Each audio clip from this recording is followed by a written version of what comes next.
wabarakatuh.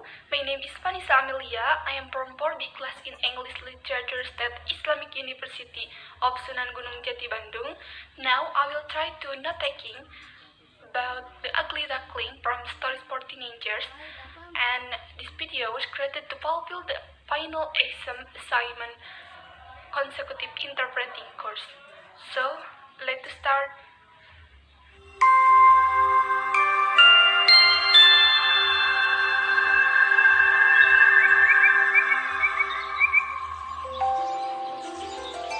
It was a bright summer afternoon. Mother Duck found a lovely spot under a tree by the pond to lay her eggs. She laid 5 eggs. Suddenly, she noticed that one of the eggs was different from the other eggs. She got a little worried. She waited for them to hatch. One fine morning, at last, one after another, the eggs began to crack. Peep, peep, they said. All the eggs had come alive, and the ducklings were poking their heads out into the big world. All broke except one.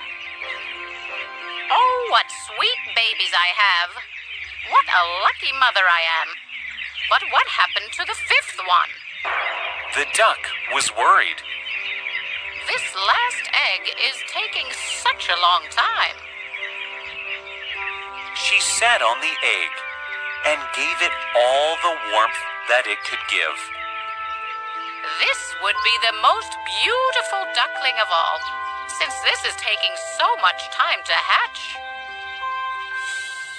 One fine morning, when the egg broke, there came out an ugly gray-colored duckling. Peep, peep.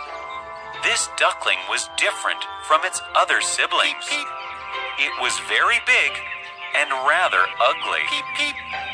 None of my other ducklings look like that. This one is perhaps ugly. The mother duck was surprised to see her and was very sad. Mother hoped that one day she would become just like her siblings. But days went by, and the duckling remained ugly. All her brothers and sisters made fun of the duckling, and they would not play with him. The duckling was very sad. You are ugly. Look at that ugly little thing on the earth. Yeah, go away. You're so ugly. We will not play with you, you ugly monster. They all laughed at him. The ugly duckling was really sad. The ugly duckling went to the pond and looked at his reflection in the pond. Nobody likes me. I'm so ugly. The duckling decided to leave the family and go somewhere deep into the woods.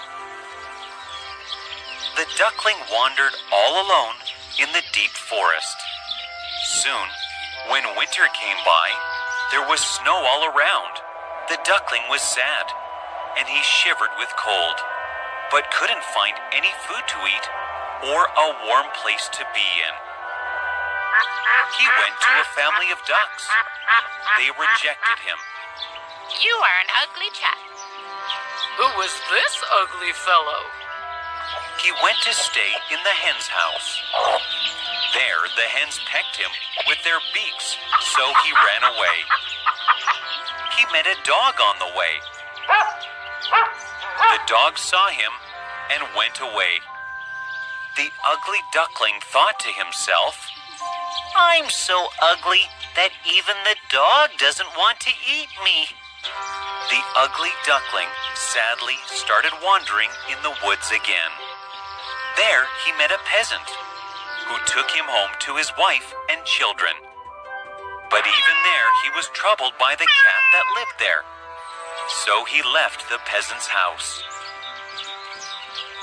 Soon it was spring. Everything was fresh and green once again. Walking and walking, he saw a river. He was so happy to see the water again. He went close to the river, where he saw a beautiful swan swimming. He fell in love with her. The duckling was ashamed of himself and bowed his head low. When he bent his head, he saw his own reflection in the water and was astonished. He wasn't ugly anymore. He had turned into a handsome young swan. Now he realized why he looked different from his siblings. Because he was a swan and they were ducks. He married the beautiful swan that he had fallen in love with and lived happily ever after.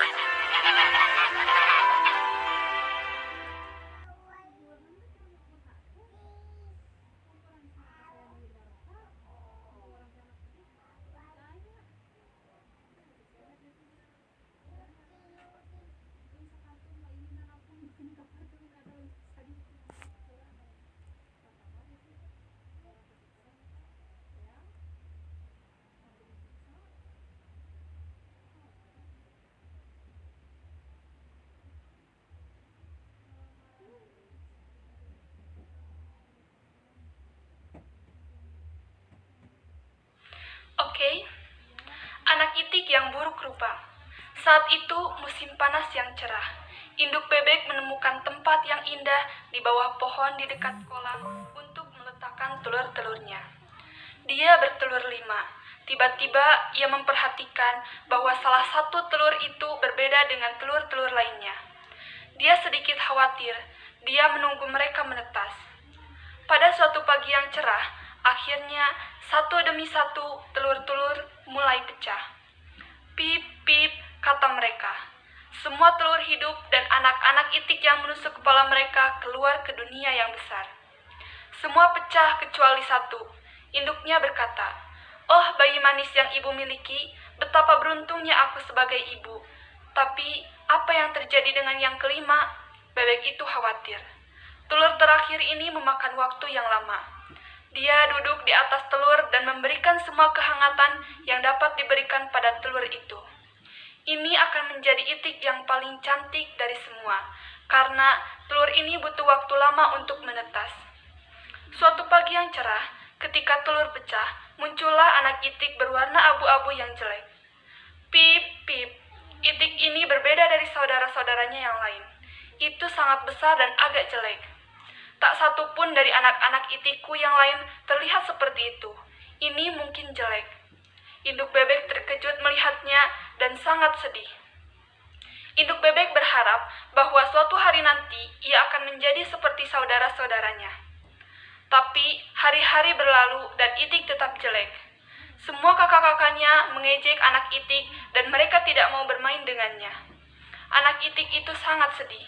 Saudaranya mengatakan, "Kau jelek, lihatlah makhluk kecil jelek di muka bumi ini. Ya, kau sangat jelek. Kami tidak akan bermain denganmu. Kau monster jelek." Mereka semua menertawakannya. Itik buruk rupa itu benar-benar sedih. Anak itik yang buruk rupa itu pergi ke kolam dan melihat bayangannya di kolam. "Tidak ada yang suka padaku. Aku sangat jelek." Anak itik memutuskan untuk meninggalkan keluarganya dan pergi ke suatu tempat yang jauh ke dalam hutan. Anak itik mengembara sendirian di hutan. Saat musim dingin datang, di sekitar turun salju. Anak itik sedih dan dia menggigil kedinginan, tetapi tidak bisa menemukan makanan atau tempat yang hangat untuk makan. Dia pergi ke keluarga bebek, mereka menolaknya.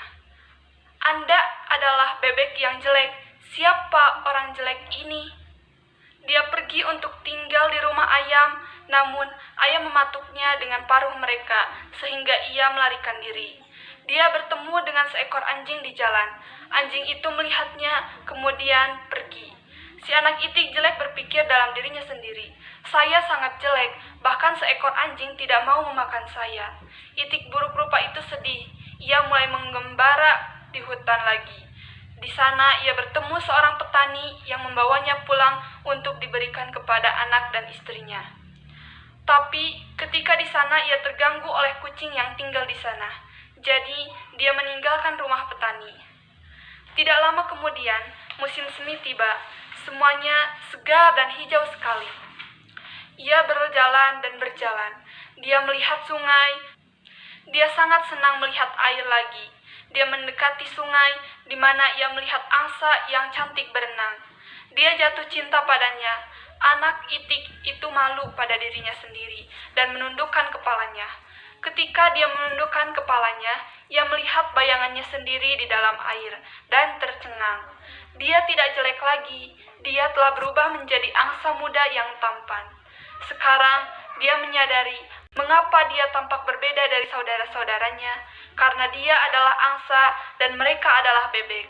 Dia menikahi angsa cantik yang dia cintai dan hidup bahagia selamanya. Okay, I think that's all for me. Thank you very much, especially thank you to my teacher who's guided me will be better. And sorry for my mistake. Wassalamualaikum warahmatullahi wabarakatuh.